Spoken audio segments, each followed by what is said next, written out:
Corona vaccine को लेकर एक बड़ी खुशखबरी आई है। 11 दिसंबर को कोरोना वायरस की पहली वैक्सीन लगाई जा सकती है। ये टीका अमेरिका में लगेगा। अमेरिका की दिग्गज कंपनी फाइजर ने US food and drug administration vaccine के इमरजेंसी इस्तेमाल की इजाजत दे दी है। 10 दिसंबर को एफडीए वैक्सीन सलाहकार समिति की बैठक है।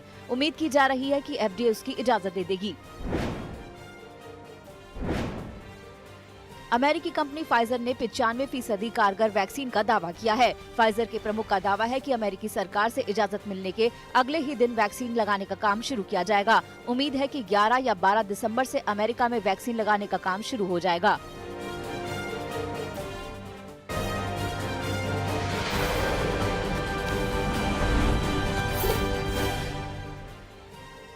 कोरोना संक्रमण के बढ़ते खतरे को देखते हुए गुजरात के 4 बड़े शहरों में नाइट कर्फ्यू का ऐलान कर दिया गया है। अहमदाबाद, राजकोट, सूरत और वडोदरा में सोमवार रात 9 बजे से सुबह 6 बजे तक के लिए अनिश्चितकालीन नाइट कर्फ्यू लगा दिया गया है। चारों शहरों में दिन और रात का कर्फ्यू पहले से जारी है, जो आज सुबह 6 बजे खत्म हो गया। सीएम विजय रूपाणी ने कल एक हाई लेवल मीटिंग की, जिसके बाद नाइट कर्फ्यू का फैसला किया गया। रूपाणी ने एक वीडियो संदेश जारी कर लोगों से नाइट कर्फ्यू और कोरोना नियमों का सख्ती से पालन करने की अपील की है। राजस्थान में कोरोना संक्रमण के आंकड़ों में अभी तक का सबसे ज्यादा उछाल देखा गया है। 24 घंटे में राजस्थान में 3260 कोरोना मरीज मिले हैं, जो अब तक की सबसे बड़ी संख्या है। इसके अलावा 24 घंटे में प्रदेश में 17 मरीजों की मौत हो गई, जो इस सीजन में सबसे ज्यादा है। बिगड़ते हालात को देखते हुए राजस्थान के 8 जिलों में नाइट कर्फ्यू का ऐलान किया जा चुका है। जयपुर, जोधपुर, उदयपुर समेत इन 8 जिलों में रात 8 बजे से सुबह 6 बजे तक कर्फ्यू लागू रहेगा। हालांकि बाजार शाम 7 बजे ही बंद करने का आदेश है। राजधानी दिल्ली में कोरोना के बढ़ते खतरे को देखते हुए टेस्टिंग की रणनीति बदली गई है। गृह मंत्री अमित शाह के मुताबिक दिल्ली में पहली बार आरटी-पीसीआर टेस्ट की संख्या एंटीजन टेस्ट से ज्यादा हो गई है। दिल्ली में डोर टू डोर सर्वे फिर से शुरू हो गए हैं। हालांकि आईसीयू बेड को लेकर मुश्किल बनी हुई है। एलएनजेपी अस्पताल के 430 आईसीयू बेड फुल हो चुके हैं। स्वास्थ्य मंत्री सत्येंद्र जैन के मुताबिक दिल्ली में 400 नए आईसीयू बेड का इंतजाम किया गया है। वहीं 2000 के जुर्माने के नियम का असर भी दिख रहा है। बिना मास्क के बाहर निकलने वाले लोगों की तादाद में कमी आई है। दिल्ली के बढ़ते संक्रमण से पड़ोसी शहरों में भी चिंता है। फरीदाबाद, नोएडा के बाद अब गुरुग्राम में भी बड़े पैमाने पर टेस्टिंग शुरू कर दी गई है। रविवार को कैंप लगाकर गुरुग्राम में 10,000 से ज्यादा लोगों के टेस्ट किए गए, जो एक रिकॉर्ड है। उधर मेरठ में भी कोरोना को लेकर प्रशासन सतर्क हो गया है और बॉर्डर पर दिल्ली से आने वालों की टेस्टिंग शुरू कर दी गई है।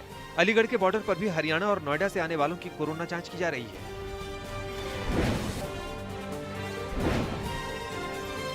मुंबई में कोरोना के मामले एक बार फिर से बढ़ने लगे हैं। रोजाना नए मरीजों का आंकड़ा फिर से 1000 के ऊपर पहुंच गया है, जबकि नवंबर की शुरुआत में आंकड़ा 1000 से नीचे पहुंच गया था। 24 घंटे में 1135 नए मामले सामने आने से उद्धव सरकार की चिंताएं भी बढ़ गई हैं। महाराष्ट्र सरकार दिल्ली के बढ़ते संक्रमण से भी परेशान है, लिहाजा दिल्ली मुंबई ट्रेन और विमान सेवा पर रोक लगाने की तैयारी है। आज इस पर फैसला लिया जा सकता है। जम्मू कश्मीर के सांबा जिले में आतंक की सुरंग का खुलासा हुआ है। अंतर्राष्ट्रीय बॉर्डर पर करीब 150 मीटर लंबी और 20 फीट गहरी सुरंग मिली है। बीएसएफ के मुताबिक नगरोटा में मारे गए 4 आतंकियों ने इसी सुरंग के जरिए घुसपैठ की थी। सुरंग की तलाशी में सुरक्षा बलों को कराची में बने सैंडबैग मिले हैं।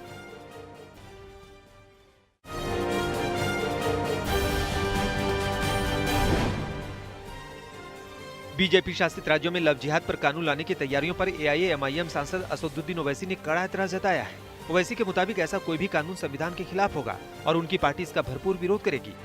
ओवैसी ने आरोप लगाया कि लव जिहाद बीजेपी का शिगुफा है, जिसे वो हर बार चुनाव के वक्त बेरोजगार युवाओं का ध्यान भटकाने के लिए छोड़ती है। केंद्रीय मंत्री गिरिराज सिंह ने बिहार में भी लव जिहाद के खिलाफ सख्त कानून बनाने की वकालत की है। गिरिराज ने लव जिहाद की तुलना कैंसर जैसी खतरनाक बीमारी से की है और इसके इलाज की जरूरत बताई। एमपी, यूपी में लव जिहाद पर कड़े कानून की तैयारी पहले से ही शुरू हो गई है। इसी तरह की तैयारियां हरियाणा, गुजरात और कर्नाटक में भी है। आरएसएस भी लव जिहाद पर सख्त पाबंदी की पैरवी कर रही है, जबकि विपक्षी पार्टियां लव जिहाद को बेबुनियाद बता रही हैं। कर्नाटक के पूर्व मंत्री रोशन बेग को सीबीआई ने गिरफ्तार कर लिया है। रोशन बेग पर 4000 करोड़ के चिटफंड घोटाले का आरोप है। बेग को गिरफ्तार करने के बाद कोर्ट में पेश किया गया, जहां से उन्हें 14 दिन के लिए जेल भेज दिया गया। कर्नाटक के बहुचर्चित चिटफंड घोटाले में गिरफ्तार होने वाले रोशन बेग पहले नेता है। सीबीआई ने इस मामले में सप्लीमेंट्री चार्जशीट दायर की है, जिसमें कई अफसरों के नाम भी हैं।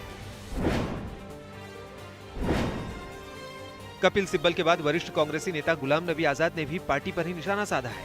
आजाद ने चुनाव हारने के लिए पार्टी में 5 स्टार कल्चर को दोषी बताया और कहा कि कांग्रेस का ढांचा टूट गया है। आजाद ने पार्टी नेतृत्व को सलाह दी है कि कांग्रेस को बचाए रखने के लिए पार्टी के आंतरिक चुनाव कराए जाएं। G20 की वर्चुअल समिट में पीएम मोदी ने दुनिया के नेताओं को जलवायु परिवर्तन पर ध्यान देने का मंत्र दिया है। पीएम के मुताबिक सभी देश साझा जिम्मेदारी निभाकर इसे रोक सकते हैं। समिट में पीएम ने बंजर जमीन को उर्वर बनाने का रोड मैप भी बताया। मोदी के मुताबिक उनकी सरकार का 2030 तक 2 करोड़ 60 लाख हेक्टेयर जमीन को उपजाऊ बनाने का प्लान है। प्रयागराज में राष्ट्रीय स्वयंसेवक संघ की पूर्वी उत्तर प्रदेश की यूनिट की बैठक जारी है। संघ प्रमुख मोहन भागवत और सह सरकारीवास भैयाजी जोशी भी बैठक में शामिल हैं। रविवार को बैठक के पहले दिन सीएम योगी आदित्यनाथ ने भी शिरकत की। बैठक के अलावा योगी ने मोहन भागवत और भैयाजी जोशी से अलग अलग भी चर्चा की। बैठक आज भी जारी रहेगी।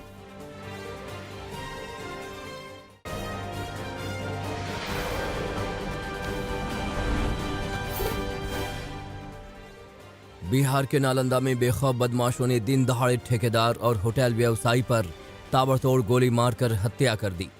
बताया जा रहा है कि बदमाशों ने होटल व्यवसायी को 3 गोलियां मारी थीं। व्यवसायी को बिहार शरीफ के सदर अस्पताल में ले जाया गया, मगर हालात नाजुक होने के चलते उन्हें पटना रेफर कर दिया गया, मगर रास्ते में ही व्यवसायी ने दम तोड़ दिया।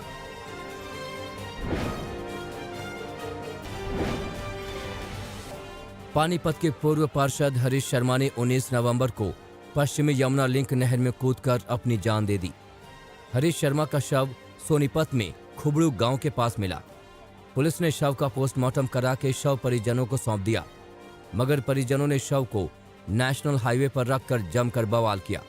परिजनों को समझाने बुझाने के लिए रोहतक के सांसद भी मौके पर पहुंचे।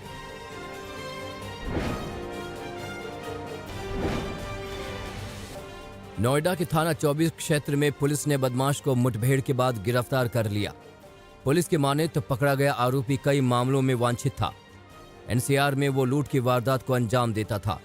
पुलिस के मुताबिक बदमाश फायरिंग करके भागना चाहता था, मगर जवाबी फायरिंग में बदमाश के पैर में गोली लगी। पुलिस ने आरोपी के पास से चोरी की बाइक, तमंचा और कारतूस बरामद किए हैं।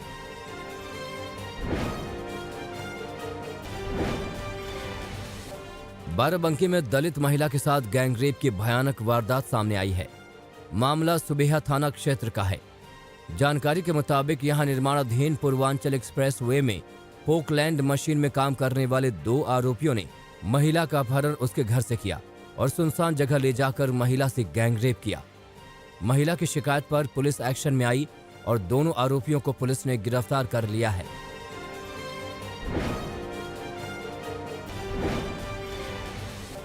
यूपी के आजमगढ़ में दलित महिला से रेप का मामला सामने आया है।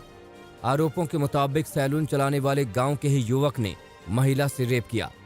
हैरानी की बात यह है कि रेप के बाद पीड़ित परिवार पुलिस के चक्कर काटता रहा, मगर किसी तरह की कोई कार्रवाई नहीं हुई। आखिरकार पीड़ित परिवार ने एसपी के सामने गुहार लगाई तो एसपी के आदेश पर मामला दर्ज हुआ। आजमगढ़ पुलिस ने मामले की छानबीन की तो मालूम चला कि आरोपी दिल्ली में है। अब आजमगढ़ पुलिस आरोपी की तलाश कर रही है।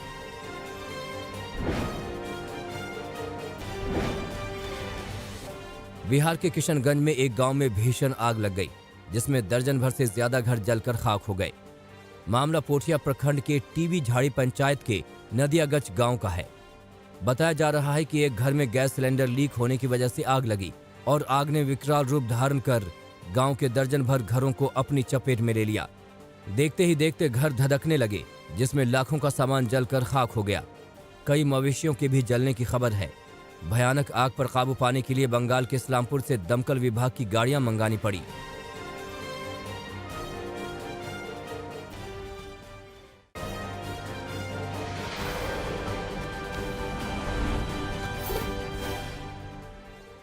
टिहरी के मुनि की रेती क्षेत्र में भयानक हादसा हुआ है। यहां गूलर घाटी में एक निर्माणाधीन पुल ढह गया। बताया जा रहा है कि शटरिंग में गड़बड़ी के चलते पुल का हिस्सा गिरा। बताया जा रहा है कि पुल तब गिरा जब लैंटर डाला जा रहा था। इस हादसे में एक शख्स की मौत हो गई है, जबकि 14 लोग गंभीर रूप से घायल हैं। मौके पर एसडीआरएफ की टीम पहुंची और रेस्क्यू ऑपरेशन शुरू किया।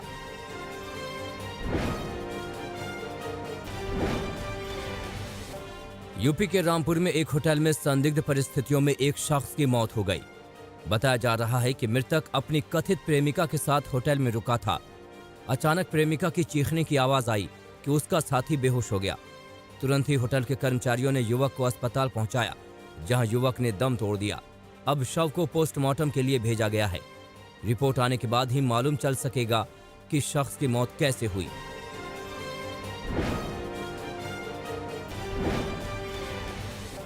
राजस्थान के राजसमंद के जेके टायर फैक्ट्री प्लांट में श्रमिकों के 2 गुटों में भयानक झड़प हो गई। बताया जा रहा है कि श्रमिक गुट इंटक और बीएमएस के बीच झड़प हो गई। झड़प इस कदर बढ़ी कि मामला खूनी हो गया। भयानक बवाल में एक शख्स की मौत हो गई, जबकि कई मजदूर गंभीर रूप से घायल हैं। पुलिस के मुताबिक दोनों गुटों में पहले ही खूनी झड़प हुई थी।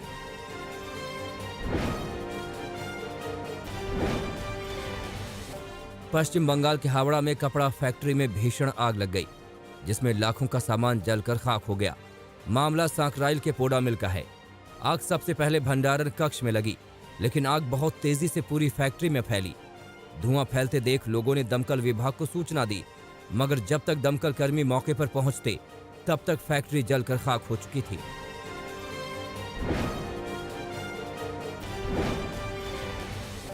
बिहार के हाजीपुर में मामूली विवाद सुलझाने के लिए बैठी पंचायत में भयानक हंगामा, बवाल और गोलीबारी हुई। पूरे बवाल की तस्वीरें सीसीटीवी में कैद हो गई।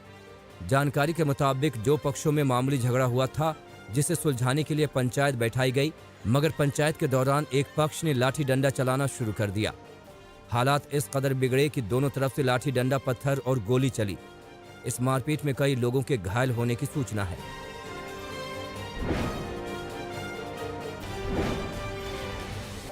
गाजियाबाद के लोनी इलाके में एक महिला की संदिग्ध परिस्थितियों में मौत हो गई। महिला की 2 साल पहले शादी हुई थी। महिला के परिजनों की माने तो शादी के बाद से ही ससुराल के लोग महिला को परेशान कर रहे थे।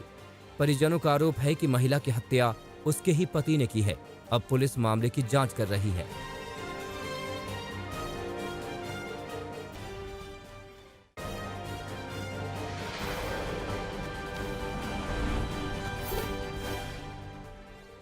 नवनिर्वाचित अमेरिकी राष्ट्रपति जो बाइडेन ने भारतीय मूल की माला डिगा को बनाया अपनी पत्नी का पॉलिसी डायरेक्टर।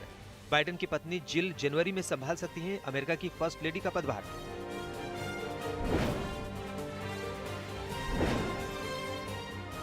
डोनाल्ड ट्रंप खेमे ने जॉर्जिया में वोटों की दोबारा गिनती को लेकर कोर्ट में दायर की याचिका। रिपब्लिकन पार्टी के गढ़ कहे जाने वाले जॉर्जिया में बाइडेन ने ट्रंप को 12,000 वोटों से हराया था।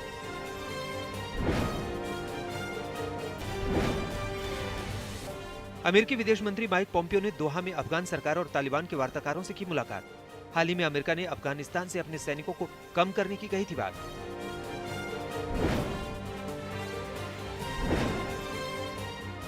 अमेरिका के स्वास्थ्य विभाग ने कोरोना के इलाज के लिए रिजेनेरॉन फार्मास्यूटिकल की एंटीबॉडी कॉकटेल कही जाने वाली थेरेपी के इमरजेंसी इस्तेमाल को दी मंजूरी। कोरोना से पीड़ित होने पर राष्ट्रपति ट्रंप भी इसी थेरेपी के प्रयोगात्मक इस्तेमाल से हुए थे ठीक।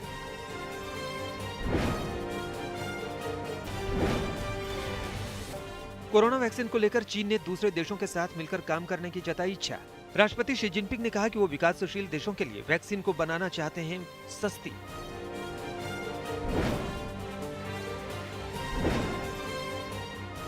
विश्व स्वास्थ्य संगठन ने यूरोपीय देशों को किया खबरदार, कोरोना वायरस की तीसरी लहर फैलने की जताई आशंका।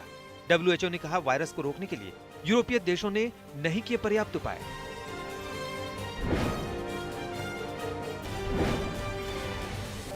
दुनिया में कोरोना के केस 5,86,00,000 के पार। अब तक महामारी में मरने वालों की संख्या 13,88,000 से ज्यादा। 4,05,00,000 लोग हो चुके हैं कोरोना से ठीक।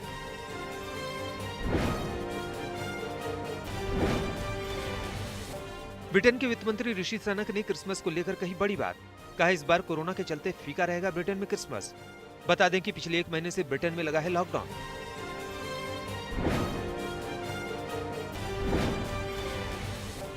अजरबैजान के राष्ट्रपति इल्हाम एलियेव ने रूस के रक्षा मंत्री सरगेई शोइगु से की मुलाकात। रूस द्वारा नगोर्नो काराबाख में शांति के लिए उठाए गए कदमों की तारीफ की।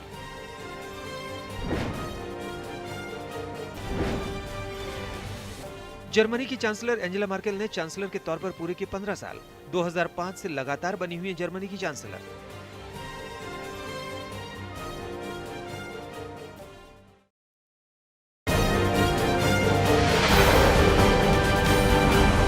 नमस्कार, मैं हूं अंजना ओम कश्यप। हमें उम्मीद है ये वीडियो आपको पसंद आया होगा। लेटेस्ट खबरों के लिए यूं ही देखते रहिए आज तक और इस वीडियो के पसंद आने पर लाइक, शेयर एंड सब्सक्राइब करना ना भूलें।